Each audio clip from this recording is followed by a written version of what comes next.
Hello students, good morning all of you.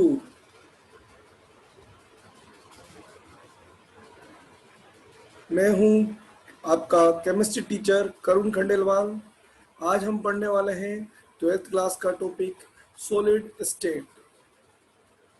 Solid state जो कि बहुत बेहतरीन टॉपिक है। इसके related topic liquid and gas. ये आपके पास क्या है, state of matter, physical state of matter जो कि होती है 3 टाइप्स की, सॉलिड, लिक्विड और गैस। तो उसका फर्स्ट टाइप है ये सॉलिड टाइप्स।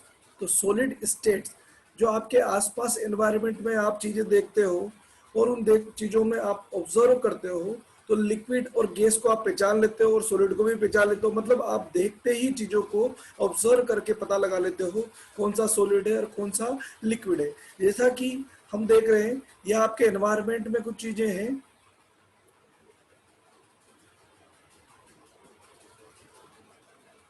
ये देखो, आप इसको देख के आपको पता लग रहा होगा कौन सी चीज सॉलिड है, कौन सी चीज। इनको देख के आपको फील आता है जैसे आपके पास एक डायमंड, दुनिया का सबसे हार्डेस्ट मटेरियल, दुनिया का सबसे नेचुरली हार्डेस्ट, मतलब बहुत ज्यादा एक तरह से बोला जाए तो इसकी स्ट्रेंथ होती है। उसके अलावा ये देखिए आपके पास यहाँ पर मेटल के कुछ टुकड़े हैं। मेटल के टुकड़े में ब्रॉन्ज है, आपके पास स्टील है, ब्रास है।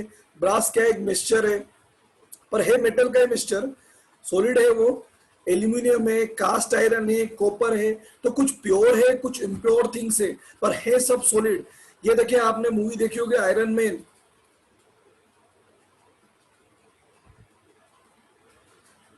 आपने मूवी देखी होगी आयरन मैन। आयरन मैन की बात करें तो आयरन मैन का जो सूट है आप देखेंगे वो क्या होता है, किसी न किसी मेटल का बना हुआ है, पर लाइक ए सॉलिड फील देता है। तो फील से हम समझ पाते हैं कि सॉलिड क्या है।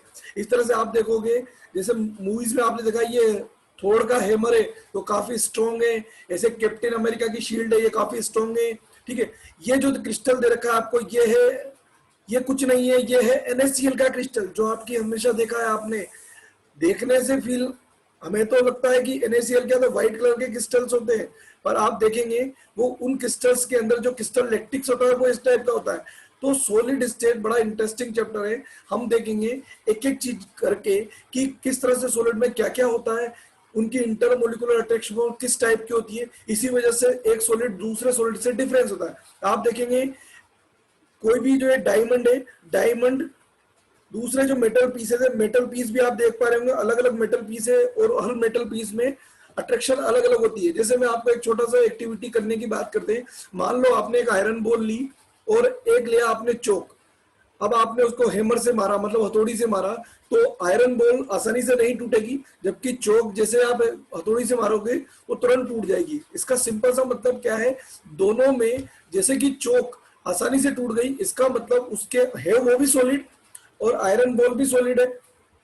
चोक आसानी से टूटने का मतलब ये है, चोक की जो इंटरमोलिकुलर अट्रैक्शन फोर्स है, जो मोलिक्यूल्स उसमें अटैच हो रखे हैं, पार्टिकल जिनसे मिलकर वो बना है, वो अट्रैक्शन फोर्स क्या है, कमजोर है। किसके कंपैरिजन में, आयरन बॉल के कंपैरिजन में, इसीलिए चोक आसानी से टूट गई। तो इसी तरह से कोई भी सॉलिड किसी दूसरे सॉलिड से डिफरेंट सिर्फ कुछ वजहों से होता है। उन वजहों के बारे में भी हम इस चैप्टर में पढ़ेंगे कि क्या क्या इंटरमोलिकुलर अट्रैक्शन फोर्स होती है, उनके पीछे क्या क्या रीजंस होते हैं।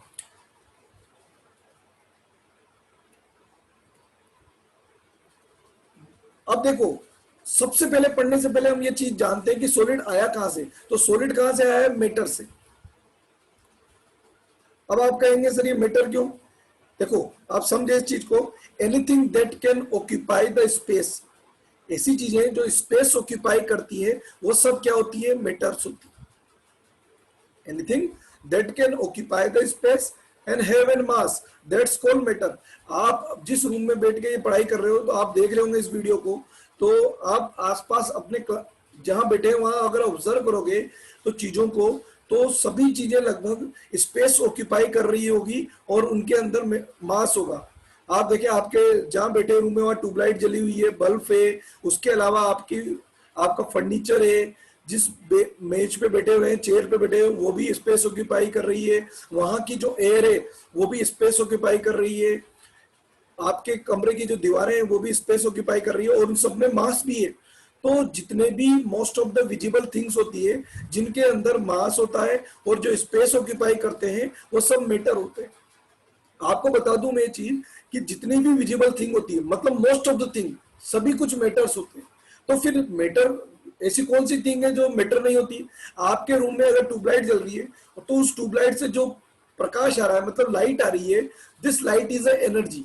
और एनर्जी न तो स्पेस ऑक्यूपाई करती है न ही उसका मास होता है, वो किसी मैटर के अंदर होती है। मतलब एनर्जी और मैटर दोनों एक साथ होते हैं पर एनर्जी की वजह से वो स्पेस ऑक्यूपाई नहीं होता। कहने का मतलब वो उसके अंदर तो होती है पर वो स्पेस ऑक्यूपाई नहीं करती। जैसे हमने खाना खाया, खाना खाने से हमें एनर्जी मिलती है, ऐसा तो है ही नहीं खाना खाने से हमारा वेट बहुत ज्यादा बढ़ जाएगा। हाँ थोड़ा बहुत फर्क पड़ेगा कार्बोहाइड्रेट की वजह से, पर जो एनर्जी होगी, जो हमें एनर्जी मिलेगी उस एनर्जी, जैसे आपने पढ़ाई की, पढ़ाई करने से आपकी एनर्जी डाउन होगी, मतलब आप पढ़ोगे तो एनर्जी रिड्यूस होगी, क्योंकि क्योंकि पढ़ाई भी एक वर्क है और वर्क के लिए हमें एनर्जी की जरूरत पड़ती है। पर ऐसा तो नहीं है पढ़ाई करने के बाद आपकी एनर्जी कम होने के साथ साथ आपका वजन भी कम हो जाएगा, मतलब वेट भी लॉस हो जाएगा, ऐसा कभी नहीं होगा। इसका मतलब वेट और मतलब मास और एनर्जी दो अलग अलग क्वांटिटी है। मास रिलेटेड टू मैटर है, एनर्जी रिलेटेड टू ऐसी थिंग है जिनके अंदर मास नहीं होता और स्पेस ऑक्यूपाई नहीं करती। तो आप देख रहे होंगे आपके एनवायरनमेंट में कुछ थिंग्स है, जैसे कि मैंने यहाँ इमेज लगा रखी है, जैसे डस्टर है, मार्कर है, ये स्पेस ऑक्यूपाई करते हैं, इनमें मास होता है। इसी तरह से जैसे प्लांट है, ये झरने से बहता हुआ वाटर है, इसी तरह से चिमने से निकलता हुआ धुआं, तो ये क्या हो गया हमारे लिए? Gaseous matter. ये लिक्विड हो गया हमारे लिए। अगर हम बुक्स की बात करें जो टेबल पे रखी हुई है, वो है हमारे पास, बुक्स की बात करें जो हमारे पास टेबल पे रखी हुई है, वो क्या है हमारे पास? मैटर है। वो मैटर किस टाइप का मैटर है? सॉलिड मैटर से।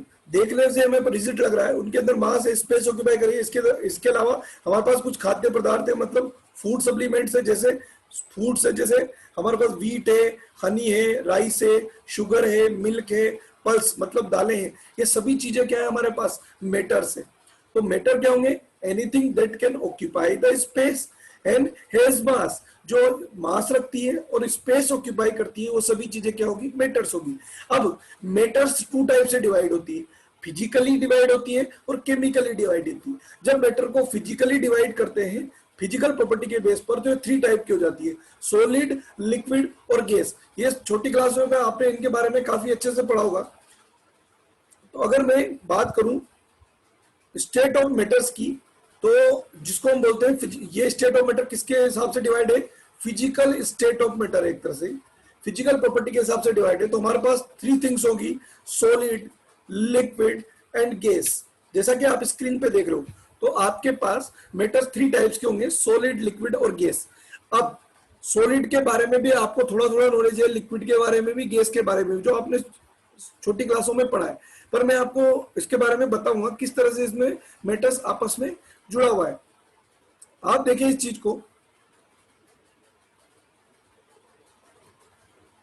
ये जो है, मान लो मैं एक कंटेनर लेता हूं, इस तरह से थ्री कंटेनर ले लिए अपन ने, और तीनों कंटेनर अपन सेम साइज के लेते हैं। तो अगर आप देखोगे तो यहाँ जो एटम्स का अरेंजमेंट है, किसके अंदर? सॉलिड के अंदर, तो वेल डिफाइन अरेंजमेंट है। साथ में एटम्स एक दूसरे से बहुत क्लोज है।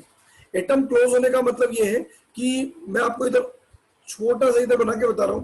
जैसे मान लो एटम्स जब अरेंज होंगे, किस तरह से अरेंज होंगे? बिल्कुल एटम एक दूसरे के बिल्कुल क्लोजली पैक होंगे, बहुत पास पास होंगे। इनके बीच का जो स्पेस है वो बहुत कम होगा। क्यों कम होगा? क्योंकि जो सॉलिड की बात करें तो सॉलिड के जो एटम्स हैं उनके बीच जो इंटर पार्टिकल फोर्स होती है, मतलब इंटर मोलिकुलर फोर्स, वो बहुत ज्यादा स्ट्रॉन्ग होती है, जिसकी वजह से एक पार्टिकल दूसरे पार्टिकल से क्या पास आ जाता है। इसमें जो पार्टिकल्स होते हैं उन पार्टिकल्स में आयन्स हो सकते हैं, आयन हो सकते हैं, एटम हो सकते हैं, मोलिक्यूल्स हो सकते हैं, कुछ भी हो सकते हैं, पर एक जैसे होंगे जिससे वो सॉलिड बना होगा। अगर प्योर आयरन की रोड होती, अगर ये प्योर आयरन होता, मान लो प्योर ये आयरन होता, प्योर आयरन होता, तो प्योर आयरन की जो रोड होती उसमें जो ये सारे होते हैं वो कॉन्स्टिट्यूएंट पार्टिकल वो किसके होते हैं? एटम्स के होते हैं। मतलब आयरन के एटम होते हैं सारे।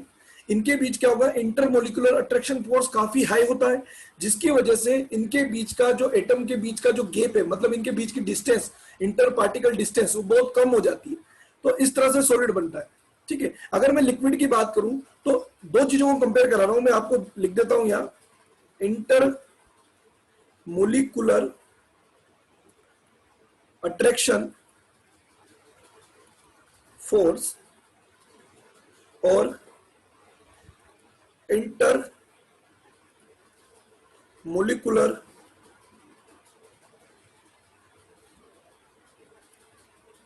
इंटरमोलिकुलर स्पेस, मतलब उनके बीच की डिस्टेंस। ठीक है, तो इंटरमोलिकुलर अट्रैक्शन फोर्स और इंटरमोलिकुलर स्पेस, दो एटम के बीच के स्पेस की बात कर रहा है। ठीक है, तो आप देखेंगे सॉलिड के कंपैरिजन लिक्विड में इंटरमोलिकुलर अट्रैक्शन फोर्स थोड़ी वीक होगी। वीक होने की वजह से यहाँ पर जो एटम के बीच की जो स्पेस है वो पहले के कंपैरिजन में क्या हो जाएगी, बढ़ जाएगी। तो ये इसी को बोलते हैं हम सॉलिड को मेल्ट होना, कि वो किस फॉर्म में आ जाएगा, लिक्विड की फॉर्म में। क्या चीज समझ रहे हैं आप? तो लिक्विड में इंटर पार्टिकल अट्रैक्शन फोर्स वो क्या होती है, सॉलिड के कंपैरिजन में कम होती है, इसलिए एटम्स के बीच की आती डिस्टेंस ज्यादा होती है। अगर बात करूं मैं गैसियस फेज में, तो गैसियस फेज में क्या होता है, इंटरमोलिकुलर अट्रैक्शन फोर्स जो होती है वो बिल्कुल नगण्य होती है। नगण्य का मतलब होता है न्यूट्रल, मतलब बिल्कुल कम, मतलब लेस, मतलब कह सकते हैं इंटरमोलिकुलर फोर्स बहुत कम होगी, तो हम यूं बोल सकते हैं कि होगी ही नहीं।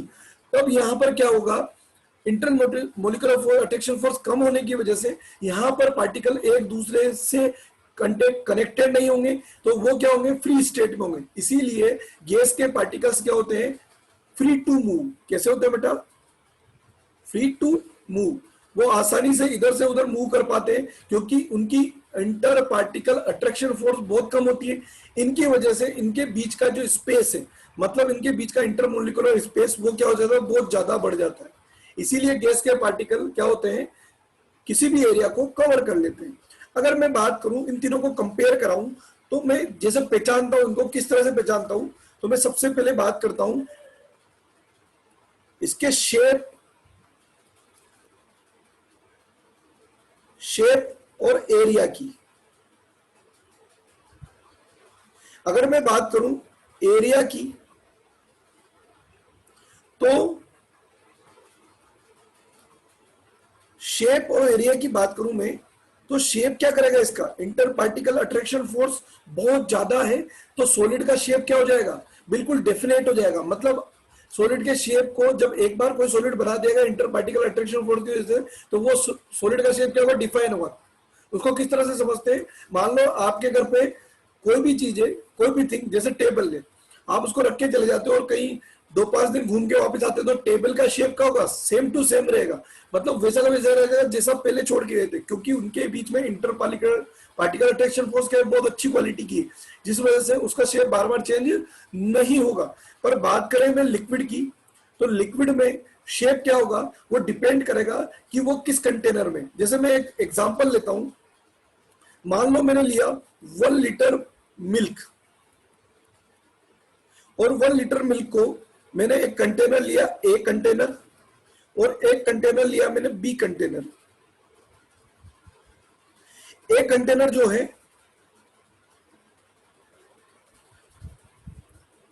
मैं थोड़ा बी कंटेनर को बड़ा ले लेता हूं ताकि थोड़ा समझने में आसानी रहेगी, और मैं उसको राउंड शेप में ले लेता हूं।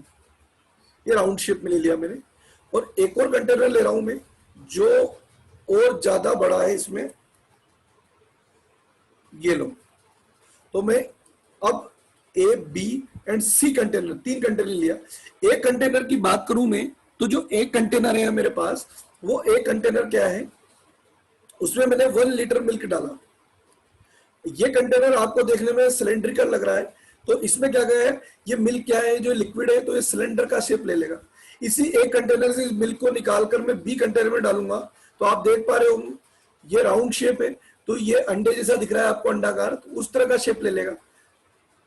इसी मिल्क को अगर मैं सी में डालूंगा, तो इस कंटेनर में शेप अब और चेंज हो जाएगा, मतलब कंपेयरिंग टू ए, बी, सी, तीनों में शेप चेंज है, पर आप देखोगे तीनों में वॉल्यूम क्या है, सेम। तो मैं यहां ये कह सकता हूं कि वॉल्यूम की बात करें तो लिक्विड का वॉल्यूम तो क्या होगा, डिफाइन होगा, डेफिनेट होगा, मतलब फिक्स होगा। पर इनका जो शेप है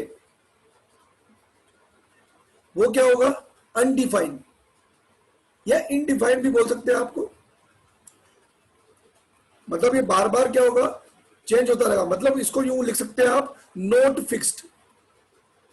किस पर डिपेंड करेगा, कंटेनर पे। जैसा कंटेनर होगा वैसा शेप ले लेगा। जबकि सॉलिड के केस में उसका शेप भी डिफाइन होगा और उसका वॉल्यूम भी। एक बार हम उसका वॉल्यूम ले लेंगे तो उसका वॉल्यूम वैसा का वैसा रहेगा, मतलब उसकी हाइट, विड्थ और उसकी जो लेंथ है वो सेम रहेगी। अगर मैं बात करूं गैस के केस में, तो गैस को केस में मैं वही एग्जांपल लेता हूं। गैस के केस में मैं क्या करता हूं, गैस के केस में अगर मैं एग्जांपल लूंगा तो उसी टाइप से जिस तरह से मैंने अभी लिक्विड का, मिल्क का एग्जांपल लिया, मैं क्या लेता हूं 1 लीटर, या मैं गैस लेता हूं और वो गैस लेता हूं मैं ऑक्सीजन गैस। मैंने एक कंटेनर लिया, एक कंटेनर, और मैंने एक और कंटेनर लिया, दिस इज बी कंटेनर। अब एक कंटेनर मैं राउंड शेप का भी ले लेता हूं। मैंने एक राउंड शेप का कंटेनर ले लिया, सी कंटेनर। आपने क्या किया, 1 लीटर जो ऑक्सीजन गैस थी वो एक कंटेनर में डाल दी। मैं बोलता हूं ये जो एक कंटेनर है ये 2 लीटर का है, बी कंटेनर है वो 4 लीटर का है, सी कंटेनर है वो 5 लीटर का है। तो जैसे ही मैं ऑक्सीजन गैस को एक कंटेनर में डालूंगा तो ये ऑक्सीजन गैस क्या है, फ्री टू मूव है। गैस क्या होती है, कहीं भी जा सकती है, आ सकती है, क्योंकि उसके अंदर इंटर पार्टिकल अट्रैक्शन फोर्स बहुत कम है। तो ये क्या करेगी, इस पूरे पूरे कंटेनर के स्पेस को ऑक्यूपाई कर लेगी। मतलब इसका शेप कैसा हो जाएगा, कंटेनर के शेप की तरह। अब इसी गैस को अगर एक कंटेनर से निकालकर बी कंटेनर में डालूं तो ये यहां भी यही करेगी जो उसने एक कंटेनर में किया था, वो इस पूरे कंटेनर के शेप को ऑक्यूपाई कर लेगी। तो आप देखोगे फर्स्ट कंटेनर में गैस का वॉल्यूम कितना है, 2 लीटर। दूसरे कंटेनर में आते ही गैस का वॉल्यूम 4 लीटर हो गया। मतलब वॉल्यूम में क्या हो गया, चेंज हो गया। अब गैस का मास तो वही रहेगा, तो एक तरह से मैं कहूंगा इनकी डेंसिटी में चेंज हो जाएगा, क्योंकि डेंसिटी क्या होती है, मास अपॉन वॉल्यूम। अगर मैं बात करूं तो वॉल्यूम क्या हो रहा है, पहले स्मॉल था, फिर वॉल्यूम क्या हो गया, बढ़ गया है। तो वॉल्यूम क्या है, वॉल्यूम कंटिन्यूसली बढ़ेगा। वॉल्यूम बढ़ेगा तो एक तरह से डेंसिटी घटेगी, क्योंकि यहां पर क्या है, मास तो सेम है, क्योंकि यहां भी 1 लीटर गैस है ऑक्सीजन की और यहां भी 1 लीटर गैस है। अगर मैं इसी ऑक्सीजन की गैस को कंटेनर सी में डाल दूं तो ये यहां क्या करेगा, इस कंटेनर सी का क्या कर लेगा, स्पेस ऑक्यूपाई कर लेगा, यहां वॉल्यूम और बढ़ जाएगा। तो आप देख पा रहे होंगे इसका न तो शेप सेम है और ना ही इसका वॉल्यूम सेम है, क्योंकि ये कंटेनर का ही तो वॉल्यूम ले लेती है और कंटेनर का शेप ले लेती है। तो गैस के केस में हम क्या बोलेंगे, ये दोनों ही इसके क्या हो जाएंगे, अनडिफाइंड, मतलब नॉट फिक्स्ड। क्या ये चीज सब बच्चों को समझ में आ रही है कि सॉलिड का तो वॉल्यूम भी फिक्स है, शेप भी फिक्स है, लिक्विड का वॉल्यूम तो फिक्स है, पर अगर आप बात करेंगे शेप की तो अलग अलग कंटेनर में अलग अलग उसका शेप होगा। जबकि गैस के केस में शेप भी डिफरेंट होगा और वॉल्यूम भी डिफरेंट होगा। इसी इन इन चीजों की वजह से हम सॉलिड, लिक्विड और गैस को आपस में पहचानते हैं। इसके अलावा हम बात करें सॉलिड की, तो सॉलिड की खास बात क्या है, हमारे पास इंटर पार्टिकल अट्रैक्शन फोर्स बहुत ज्यादा है। अगर हम मैं इनको कन्वर्ट करना चाहूं सॉलिड से लिक्विड में, तो मेरे पास यहां मैंने क्या एक मेटर लिया है, वो है मेरे पास वाटर H2O। उसकी मैंने 3 फॉर्म लिए, आइस, वाटर और वाटर वेपर। तो आइस क्या है मेरे पास, सॉलिड फॉर्म है, वाटर मेरे पास उसकी लिक्विड फॉर्म है और वाटर वेपर मेरे पास उसकी गैसियस फॉर्म है। आप देखेंगे सॉलिड को मैं अगर लिक्विड में कन्वर्ट करना चाहता हूं तो मैं क्या करूंगा, इसको बाहर से हीट दूंगा। क्योंकि होता क्या है, कोई भी सॉलिड बनता है तो उसके पीछे 2 फोर्स होती है। एक तो होती है अट्रैक्शन फोर्स,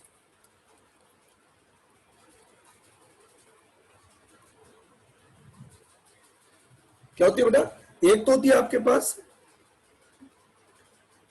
अट्रैक्शन फोर्स और दूसरी चीज होती है आपके पास थर्मल एनर्जी।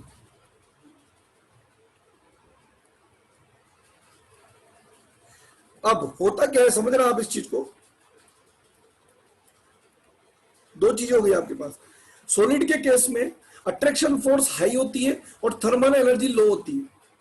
अब थर्मल एनर्जी का कॉन्सेप्ट क्या है? जो एनर्जी के जो पार्टिकल है उनकी एनर्जी लो होती है, इसीलिए पार्टिकल क्या होते हैं, एक जगह से दूसरी जगह मूव नहीं करते।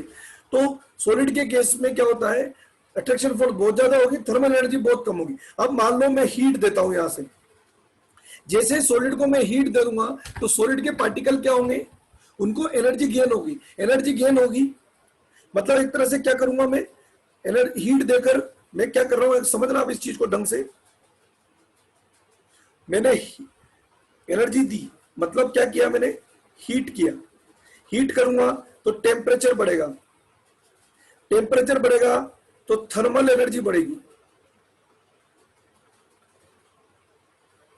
थर्मल एनर्जी जैसे ही बढ़ेगी एटम्स की काइनेटिक एनर्जी बढ़ेगी। अब आप बोलोगे सर ये काइनेटिक एनर्जी क्या है, तो the energy required to motion is called kinetic energy. ऐसी एनर्जी जो मोशन के लिए जिम्मेदार होती है, मोशन करने के लिए रिक्वायर्ड होती है। जैसे हमें मान लो हमें जयपुर जाना है, हम यहाँ से भाग रहे हैं, तेजी से भाग रहे हैं, बूंदी आ गए, बूंदी से तेजी से भाग रहे हैं, हम पहुंच गए क्या नाम से और भाग रहे हैं, तो एक दिन हमारी एनर्जी क्या, एक टाइम हमारी एनर्जी क्या हो जाएगी, लूज हो जाएगी। इसका क्या मतलब है, हमारे अंदर जो काइनेटिक एनर्जी है वो लूज हो जाएगी। ठीक है, तो जब हमें जो मोशन के लिए जो एनर्जी रिक्वायर्ड है वो क्या है, हमारी काइनेटिक एनर्जी।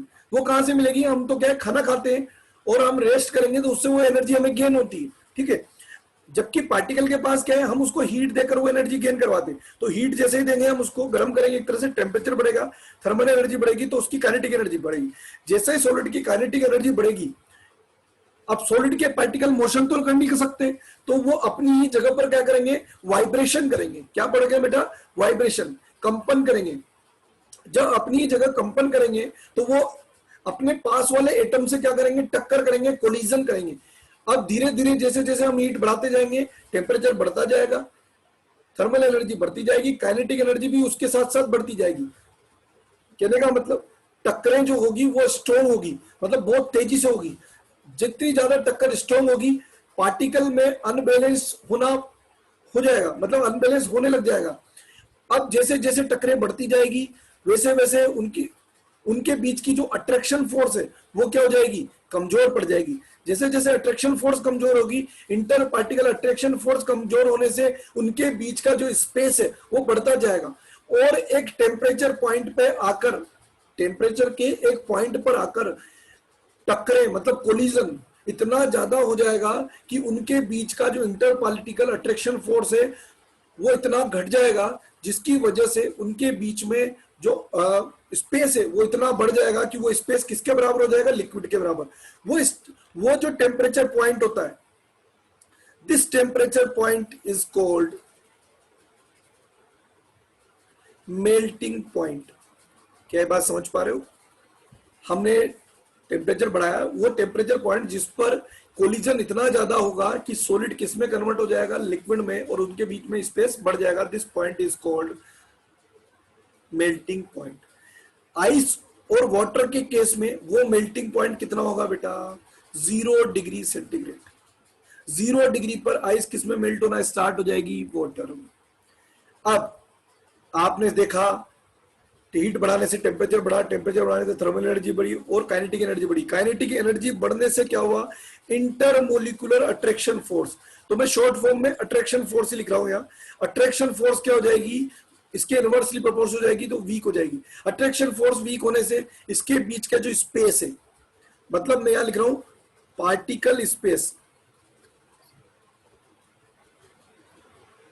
वो क्या हो जाएगा, बढ़ जाएगा, मतलब वो प्रोपोर्शनल होगा काइनेटिक एनर्जी के। और ये जब स्पेस बढ़ जाएगा तो उसकी स्टेट क्या हो जाएगी, चेंज हो जाएगी। मान लो मैं अभी भी हीट देना चालू रखता हूं, जारी रखता हूं, मतलब मैंने इस लिक्विड को भी हीट दे दी।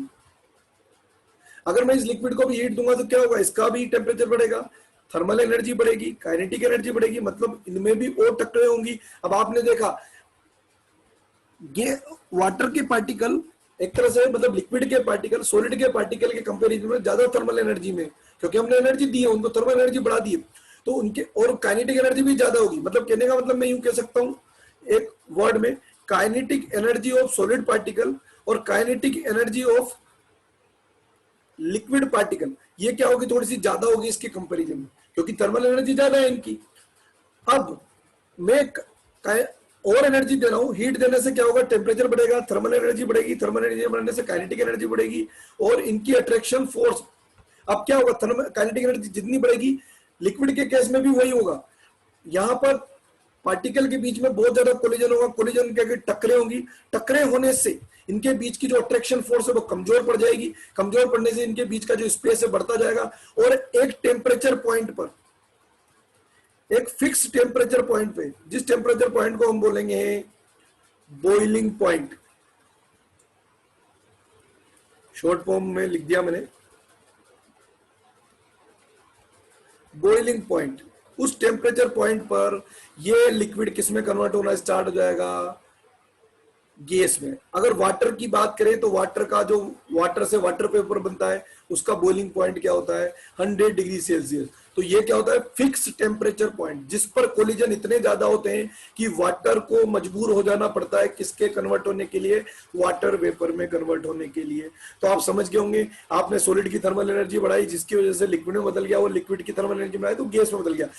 क्या मैं गैस को वापस लिक्विड में कन्वर्ट कर सकता हूं? हाँ, अगर मैं गैस की थर्मल एनर्जी को कम कर दूं, मतलब कूलिंग कर दूं, तो गैस किन में कन्वर्ट हो जाएगी, लिक्विड में।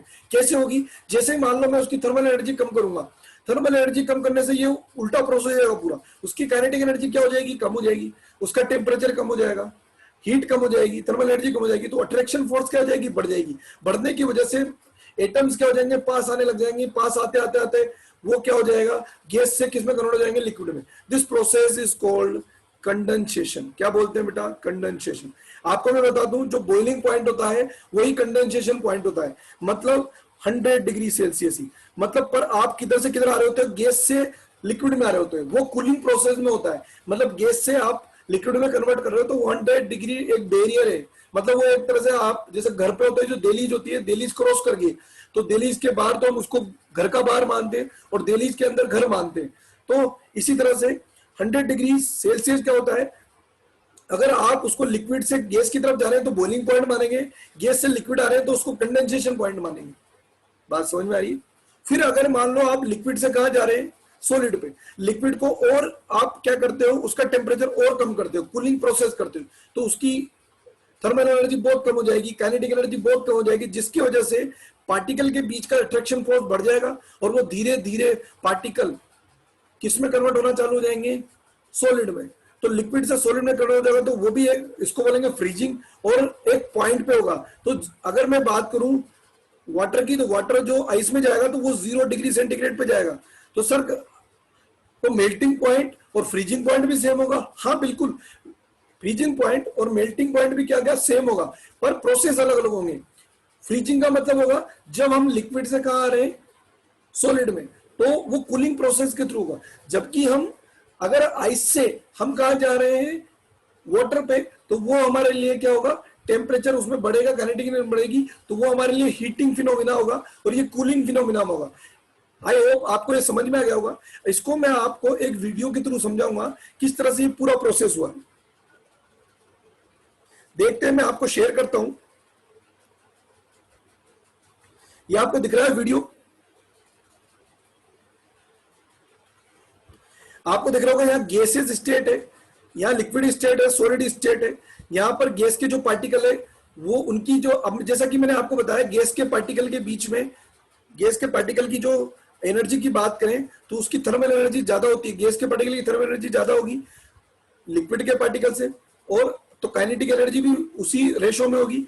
तो मैं बोल सकता हूं लाइक दिस, कहने का मतलब गैस के पार्टिकल की काइनेटिक एनर्जी ज्यादा होगी किससे, लिक्विड से, और लिक्विड की काइनेटिक एनर्जी ज्यादा होगी सॉलिड से। तो यहां पर आसानी से मूव कर पाएंगे गैस के पार्टिकल। देखो किस तरह से मूव करते हैं, ये देखिए आप यहां देखोगे गैस के पार्टिकल के जो मूवमेंट है कांस्टेंट पार्टिकल के बहुत फास्ट है, लिक्विड के भी मूवमेंट है, जबकि सॉलिड के अपनी जगह वाइब्रेट कर रहा है। देखें आप, दिख रहा होगा आपको कि सॉलिड अपनी ही जगह वाइब्रेट कर रहा है, ठीक है।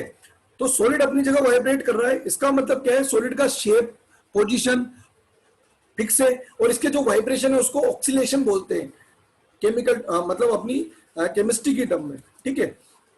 उसी की जगह अगर हम लिक्विड की बात करें तो लिक्विड के, अब सॉलिड, अब हम चैप्टर पढ़ रहे हैं सॉलिड, तो हम सॉलिड के बारे में ही पढ़ेंगे। तो सॉलिड का डेफिनेट शेप होगा, डेफिनेट वॉल्यूम होगा, और वो रिजिड होंगे, रिजिड मतलब दिखने में कठोर होंगे, ठीक है। जबकि अगर मैं बात करूं किसकी, गैसियस, लिक्विड और सॉलिड की, तीनों की एक साथ बात करूं तो दो तरह की इसमें फोर्सेस होगी, जैसा कि मैंने आपको बताया था। एक तो अट्रैक्शन फोर्स होगी और दूसरी कौन सी फोर्स होगी हमारे पास, थर्मल एनर्जी। तो दो तरह की फोर्स होगी, ये दोनों एक दूसरे के अपोजिट होगी। थर्मल एनर्जी बढ़ेगी तो अट्रैक्शन फोर्स घटेगी, अट्रैक्शन फोर्स बढ़ेगी तो थर्मल एनर्जी घटेगी। तो ये देखो दो तरह की फोर्स बता रखी है आपको। आपके पास क्या है, inter particle attraction force, inter particle बोलो चाहे इंटरमोलिकुलर बोलो, एक ही बात है। तो ये दोनों एक दूसरे के लिए, जैसे ये अट्रैक्शन फोर्स है, इनवर्सली प्रोपोर्शनल हो किसके होगी, थर्मल एनर्जी की। शॉर्ट फॉर्म में लिखा है मैंने, अट्रैक्शन फोर्स और थर्मल एनर्जी, ये दूसरे के एक इनवर्सली प्रोपोर्शनल होगी। थर्मल अट्रैक्शन फोर्स ज्यादा होगी तो थर्मल एनर्जी कम होगी, थर्मल एनर्जी ज्यादा होगी तो अट्रैक्शन फोर्स कम होगी। तो इसी के बेस पे हम एक से दूसरे में कन्वर्ट करते हैं। तो देखते हैं कन्वर्जन को कि किस तरह से ये कन्वर्ट होगा एक स्टेट से दूसरी स्टेट में। तो देखो इंटर पार्टिकल अट्रैक्शन फोर्स से क्या होता है, वो एटम्स के बीच लगती है। तो देखो ये दिख रहा होगा आपको, इंटर पार्टिकल अट्रैक्शन फोर्स लग रही है एक दूसरे के बीच, तो इस वजह से ये पार्टिकल क्या हो जाएंगे, पास आ जाएंगे, और ये इस तरह से अरेंज हो जाएंगे, कम से कम स्पेस में ज्यादा पार्टिकल आ जाएंगे। तो सॉलिड का यही प्रॉपर्टी की, वो कम से कम वॉल्यूम में ज्यादा पार्टिकल हो जाते हैं।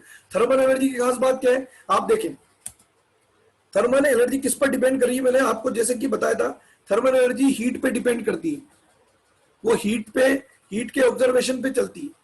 बात समझ में आ रही है, जैसे जैसे हीट बढ़ाओगे मतलब टेम्परेचर बढ़ेगा, यूं समझे टेम्परेचर बढ़ाने पर थर्मल एनर्जी भी बढ़ती है, मतलब temperature is proportional to thermal energy. जैसे जैसे टेम्परेचर बढ़ाओगे आप, थर्मल एनर्जी भी बढ़ जाएगी आपकी। क्या चीज समझ में आ रही है बेटा, तो thermal energy possess by the constituent particle due to the temperature. तो आपको यहाँ गैसियल पार्टिकल दे रखे हैं, आप देखना मैं इसका धीरे धीरे टेम्परेचर बढ़ाऊंगा। देखो यहाँ टेम्परेचर धीरे धीरे बढ़ रहा है, मैं इसको आपको थोड़ा स्पीड कम करके दिखाता हूं कि किस तरह से इसका टेम्परेचर बढ़ रहा है। देखो आप ध्यान से, आप देखोगे अब मैं धीरे धीरे धीरे धीरे इसका टेम्परेचर राइज कर रहा हूं, टेम्परेचर राइज कर रहा हूं तो इसकी स्पीड बढ़ती जा रही है। मतलब स्पीड क्या बढ़ रही है, इसका मतलब आप समझ रहे हो, इसकी थर्मल एनर्जी बढ़ रही है। और थर्मल एनर्जी जैसे जैसे बढ़ेगी, काइनेटिक एनर्जी ऑफ पार्टिकल्स भी बढ़ती जाएगी, तो जो इनकी मोशन है वो बढ़ जाएगी। देखो आप, जैसा कि मैंने बताया था आपको, ये मोशन बढ़ती जा रही है। देखो जैसे जैसे मैं टेम्परेचर बढ़ा रहा हूँ, इनकी मोशन बढ़ती ही जा रही है। तो मोशन बढ़ने का क्या मतलब है, इनकी थर्मल एनर्जी बढ़ रही है और उसकी वजह से काइनेटिक एनर्जी बढ़ रही है। तो अब इसको हम काम में लेते हैं किसमें, स्टेट चेंज के अंदर। तो आप देखो ये पहला एग्जांपल ले रहा हूं मैं आपका गैसियस स्टेट में, ये आपके पास है गैसियस फेज में, तो यहां इसकी थर्मल एनर्जी तो क्या होगी, बहुत ज्यादा होगी, देखो आप। और इंटर पार्टिकल अट्रैक्शन फोर्स होगी, वो कम होगी, जैसा कि गैसियस स्टेट में होता है।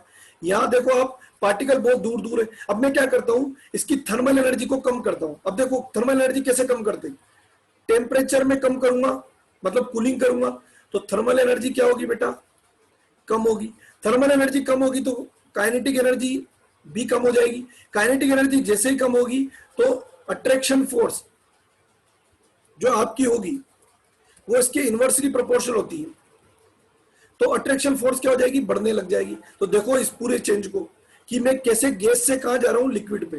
तो ये जो हम प्रोसेस बता रहे हैं वो गैस टू लिक्विड, इसको बोलेंगे हम कंडेंसेशन। देखो क्या होता है, आप देखना, मैं टेम्परेचर इसका घटाऊंगा तो उसकी क्या होगा, थर्मल एनर्जी घटेगी। तो देखना यार धीरे धीरे थर्मल एनर्जी घटेगी, तो काइनेटिक एनर्जी, इनकी मोशन कमजोर पड़ जाएगी। देखो ये गैसेस स्टेट है, इनकी मोशन कमजोर पड़ जाएगी और अट्रैक्शन फोर्स बढ़ती चली जाएगी। तो देखिए आप इस चीज से, ये देखो थर्मल एनर्जी मैंने घटा दी है, तो इनकी देखो काइनेटिक एनर्जी कम हो गई है। आपको समझ में आ रहा है।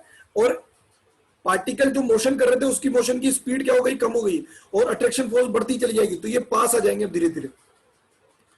तो अब ये किस फेज में आ गए, गैस टू लिक्विड फेज में आ गए।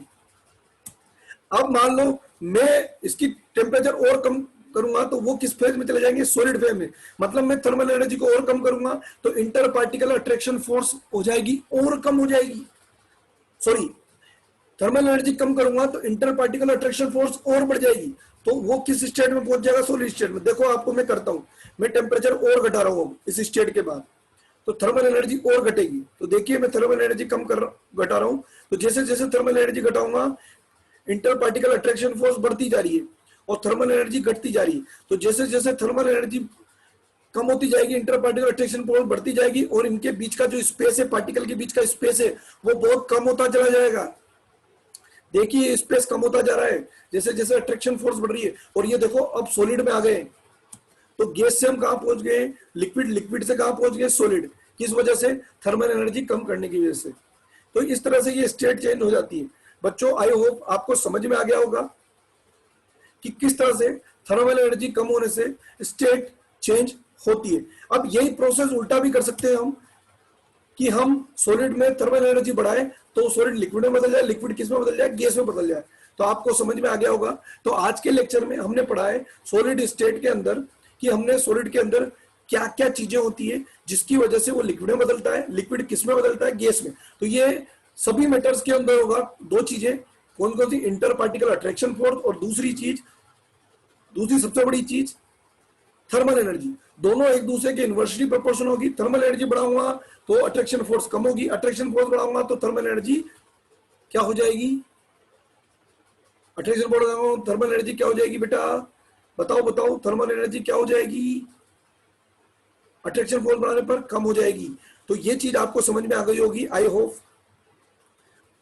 तो सॉलिड के कुछ प्रॉपर्टीज होती है, जनरल प्रॉपर्टीज होती है कि सॉलिड का मास, वॉल्यूम और शेप डिफाइन होता है। इंटर पार्टिकल अट्रैक्शन फोर्स क्या होती है, बहुत स्ट्रांग होती है।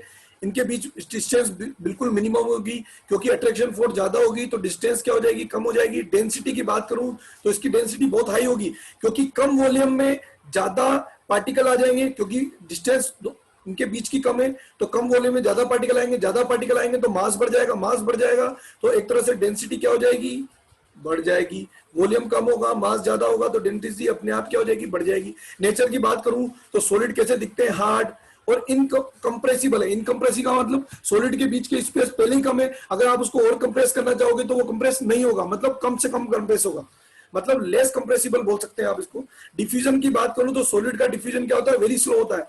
डिफ्यूज का मतलब इंटरमिक्सिंग, एक सॉलिड को दूसरे सॉलिड में मिलाओगे तो उनकी मिक्सिंग काफी लो होती है, क्योंकि उनके बीच की इंटर पार्टिकल अट्रैक्शन फोर्स बहुत ज्यादा होती है, तो काइनेटिक एनर्जी उनकी कम होती है। इसके अलावा काइनेटिक एनर्जी की बात करें तो उसकी लो होगी, जैसा कि मैंने आपको बताया था काइनेटिक एनर्जी ऑफ सॉलिड जो सबसे कम होगी, काइनेटिक एनर्जी ऑफ लिक्विड से भी और काइनेटिक एनर्जी ऑफ गैस से भी। तो इसकी काइनेटिक एनर्जी क्या होती है, लेस। इस लेस होने की वजह से ये रिजिड होता है, जबकि लिक्विड और गैस में काइनेटिक एनर्जी होती है, थर्मल एनर्जी होती है, इसी वजह से ये फ्लूइड होते हैं। इसीलिए हम गैस और लिक्विड को क्या बोलते हैं, फ्लूइड। बात समझ में आ गई। तो आज के लेक्चर में इतना ही, जहां तक कि हमने सॉलिड के बारे में जाना है। कल हम सॉलिड के टाइप्स पढ़ेंगे, किस क्या क्या टाइप्स होते हैं सॉलिड के। तो आज के लिए इतना ही काफी है। Thank you guys for watching chemistry first chapter solid state. Thank you.